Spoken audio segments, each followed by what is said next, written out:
الشیطان الرجیم بسم اللہ الرحمن الرحیم اللہم فقہنا فی الدین۔ السلام علیکم ورحمۃ اللہ وبرکاتہ۔ آج ہم سیدہ ام حکیم رضی اللہ عنہا کی سیرت کے بارے میں جانیں گے۔ آپ کا نام ام حکیم، والد کا نام حارث بن ہشام بن مغیرہ اور خاوند کا نام اکرمہ بن ابی جہل تھا۔ ام حکیم اور ان کا خاوند اکرمہ دونوں ابتدا میں اسلام کے شدید ترین مخالف تھے اور ان کا سسر ابو جہل اسلام کا سخت ترین دشمن اور اسلام کا راستہ روکنے والوں کا سردار تھا۔ ابو جہل جنگ بدر میں افراق کے بیٹوں کے ہاتھوں بری طرح قتل ہوا۔ وہ زمین پر زخمی ہو کر گرا ہوا تھا کہ پاس سے سیدنا عبداللہ بن مسعود رضی اللہ عنہ کا گزر ہوا۔ انہوں نے دیکھا کہ ابو جہل آخری سانسیں لے رہا ہے تو انہوں نے اسے پاؤں سے ٹھوکر ماری اور اس کا سر کاٹ کر رسول اللہ صلی اللہ علیہ وسلم کی خدمت میں پیش کر دیا۔ آپ صلی اللہ علیہ وسلم نے جب اس امت کے فرعون کا سر دیکھا تو اللہ تعالیٰ کا شکر ادا کیا۔ جب اکرمہ نے اس بات کا مشاہدہ کیا کہ اس کا باپ اپنے انجام کو پہنچ چکا ہے تو اس کے دل میں رسول اللہ صلی اللہ علیہ وسلم اور مسلمانوں کے خلاف غصہ، بغض اور کینہ اور بھی زیادہ بڑھ گیا۔ ادھر صفوان کا والد امیہ بن خلف بھی میدان میں بدر میں قتل ہو گیا تھا۔ صفوان اور اکرمہ دونوں نے بدر کے مقتولین کا بدلہ لینے کا عزم کیا اور یہ معاہدہ طے پایا گیا کہ اب مسلمانوں کے ساتھ مقابلہ میدان احد میں ہوگا۔ قریش نے یہ فیصلہ کیا کہ اس دفعہ خواتین بھی معرکہ میں حصہ لینے کے لیے روانہ ہوں گی تاکہ وہ مردوں کو حوصلہ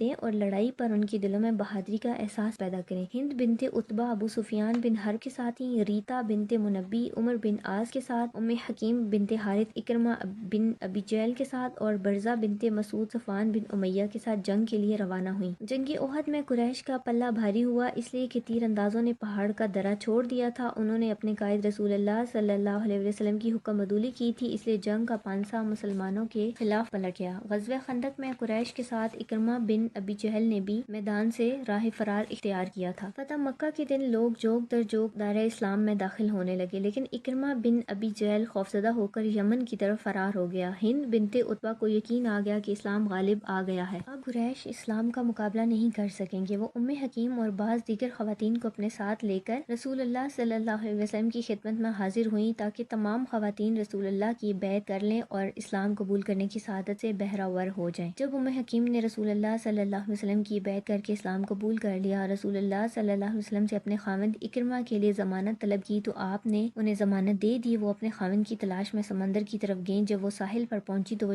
یمن جانے کے لیے کشتی پر سوار ہو رہے تھے۔ سیدہ ام حکیم نے آگے بڑھ کر انہیں روکا اور کہا کہ آپ کہیں نہیں جائیں، میں نے رسول اللہ صلی اللہ علیہ وسلم سے آپ کی ضمانت لے لی ہے اور ساتھ یہ بتایا کہ رسول اللہ صلی اللہ علیہ وسلم سب لوگوں سے بہتر، برتر اور حسن اخلاق کے پیکر اور بہت ہمدرد ہیں۔ اکرمہ اپنی بیوی کی باتیں سن کر بہت مطمئن ہوا اور اس کے ساتھ واپس مکہ معظمہ آ گیا اور اس نے اسلام قبول کر لیا۔ اسلام قبول کرنے کے بعد اکرمہ رضی اللہ عنہ میں یہ انقلاب آیا کہ اب وہ اسلام کے مخالفین کے سخت ترین دشمن بن گئے۔ وہ خالد بن ولید کے ساتھ رومیوں کے ساتھ نبرد آزما ہونے کے لیے جنگ یرموک میں شامل ہو گئے۔ جب معرکہ گرم ہوا، زور کا رن پڑا تو اکرمہ نے جذبہ شہادت سے سرشار ہو کر کہا، آج موت پر میری بیعت کون کرے گا؟ خالد بن ولید نے کہا کہ اپنے آپ کو موت کے منہ میں دھکیلنے کی باتیں نہ کرو۔ انہوں نے جذبہ جہاد سے سرشار ہو کر خالد بن ولید سے کہا، آج مجھے چھوڑ دو، میں ان تمام کوتاہیوں کا کفارہ دینا چاہتا ہوں جو میری طرف سے یا میرے باپ کی طرف سے اسلام کے خلاف سرزد ہوتی رہیں۔ آج میں نے سب دھو دینا چاہتا ہوں۔ یہ کہتے ہوئے وہ دشمن کی صفوں میں گھس گیا اور گھمسان کی لڑائی میں داد